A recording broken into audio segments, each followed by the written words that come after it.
जी अस्सलाम वालेकुम।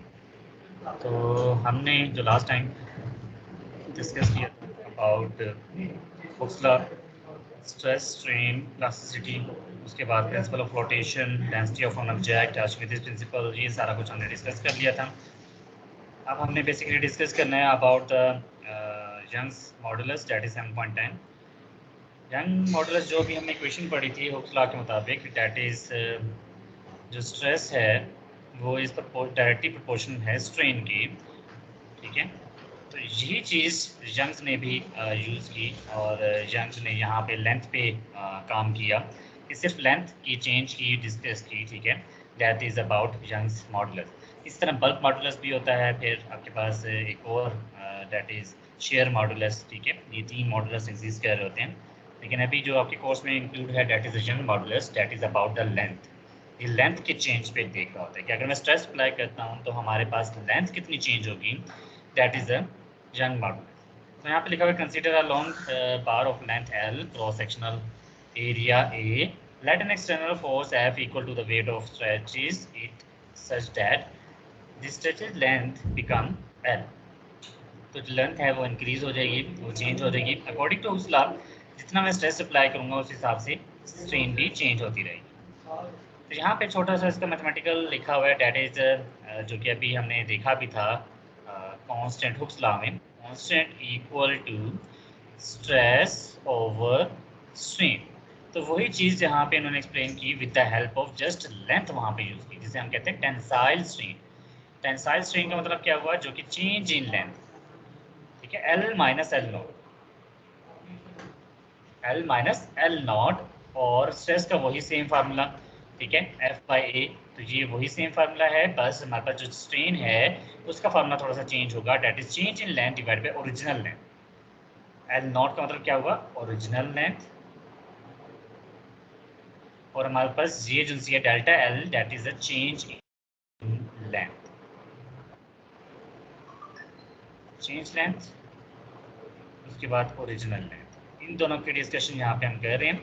That is L minus L not, delta L हो जाता है डिवाइड बाई एल नॉट हो जाता है, ये हमारे पास फार्मूला है। तो y equal to stress over strain, और स्ट्रेस का फार्मूला है F over A into L nought over delta L हो जाएगा, क्योंकि अगर मैं यहाँ पे वैल्यू पुट करता हूँ तो F over A divided by delta L divided by L not, ठीक है। तो ये जो एल नॉट है ये ऊपर चला जाएगा, और ये जो एल नॉट जो है ये एरिया के साथ आ जाएगा, और डेल्टा एल जो है वो फोर्स के साथ मल्टीप्लाई हो जाएगा। तो वी गेट द आंसर, जो हमारे पास आंसर बनेगा that is Y equal to F into L naught divided by A into delta L. तो this is called Young modulus, ठीक है।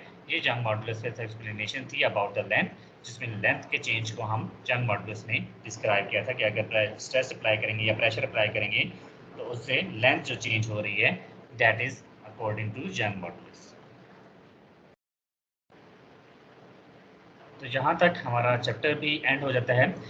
इसमें जो अगर रिवीजन के हिसाब से क्वेश्चंस देखें कि कौन कौन से क्वेश्चंस इन्वॉल्व हो सकते हैं, ठीक है, क्योंकि ये भी एक इम्पॉर्टेंट चैप्टर है। जितने भी चैप्टर्स हम पढ़ते हैं वो सारे ही इम्पॉर्टेंट होते हैं, लेकिन जहाँ पे स्टार्टिंग से लेके यहाँ पे हमने ये कुछ टॉपिक को डिस्कस किया था, introduction, kinetic molecular model, density, pressure, atmospheric pressure, liquid pressure, Pascal principle, upthrust, Archimedes principle, elasticity, stress, strain and Young model, ये सारी चीज़ें हमने डिस्कस की।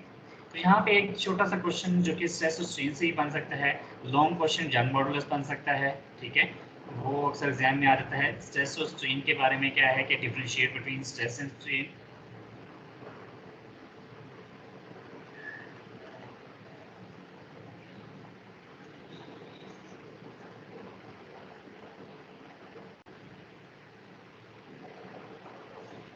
ठीक है, ये हमारा हो जाता है। इसके बाद आर्किमिडीज प्रिंसिपल भी अक्सर लॉन्ग में ये टॉपिक आ जाता है।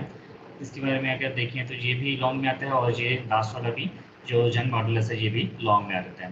बाकी जो आपके पास आ जाता है पास्कल प्रिंसिपल, ठीक है, और लिक्विड पास्कल प्रिंसिपल की एप्लीकेशन आ जाती है। ये चीज़ आपके माइंड में होनी चाहिए कि एप्लीकेशन अगर लिखनी है तो एप्लीकेशन आप इसकी बताएंगे। हाइड्रोलिक प्रेस है, ब्रेकिंग भी मैंने बताया था, वो भी हमारे पास इसकी एप्लीकेशन है, ठीक है। उसके बाद प्रेशर और यहाँ पे डेंसिटी ये शॉर्ट क्वेश्चंस में अमूमन आता है कि डेंसिटी अगर एक मॉलिक्यूल या एक ऑब्जेक्ट की दे दी जाए और दूसरे ऑब्जेक्ट की डेंसिटी आपने फाइंड करनी हो तो वो भी हम फाइंड कर सकते हैं। तो इस तरह लिक्विड प्रेशर में भी यहाँ के छोटे छोटे क्वेश्चन बनते थे। शॉर्ट क्वेश्चन मोस्टली अब जितने भी टॉपिक्स हैं इनमें short question available short question आते हैं, ठीक है। जिसमें डेंसिटी के बारे में भी काफ़ी क्वेश्चन पूछे जाते हैं कि एक की डेंसिटी ज़्यादा है, एक की डेंसिटी कम है, तो कौन सा सिंक हो जाएगा, कौन सा फ्लोट करेगा, तो इस तरह क्वेश्चन आ जाते हैं। दूसरी चीज़ डेंसिटी के हिसाब से क्या होता है कि किसी की डेंसिटी आपको बता दी जाती है और आपसे पूछा जाता है कि उसका आपने मास फाइंड करना है विद स्पेसिफिक वॉल्यूम, ठीक है। तो डेंसिटी का फार्मूला क्या होता है, मास बाय वॉल्यूम। तो अगर आपको डेंसिटी पता है, वॉल्यूम पता है, मास इजीली फाइंड कर लोगे, ठीक है। इस तरह इक्वेशंस आ जाती हैं। प्रेशर का हमारे पास क्या होता है, फोर्स ओवर एरिया। तो अगर आपको कहा जाता है कि प्रेशर जिसमें पास्कल प्रिंसिपल में था कि हमारे पास P1 that is divide P1 जो हमारे पास आ रहा होता है, ठीक है, वो इक्वल आता है P2 के, अगर वो सपोज करते हैं, ठीक है। इस हिसाब से प्रेशर हमारे पास डिफरेंट और सेम हो सकता है अकॉर्डिंग टू पास्कल। ये शॉर्ट क्वेश्चन में अवेलेबल होते हैं। लॉन्ग क्वेश्चन में बता दिया एप्लीकेशन श्मिदिस प्रिंसिपल और रिजन मॉडल्स होता है, बाकी इनमें से शॉर्ट क्वेश्चन हम बना है। तो उम्मीद है कि ये चैप्टर अच्छे से समझ आया होगा, इसको अच्छे से रिवाइज कीजिएगा। कोई क्वेश्चन हुआ यू कैन डिस्कस।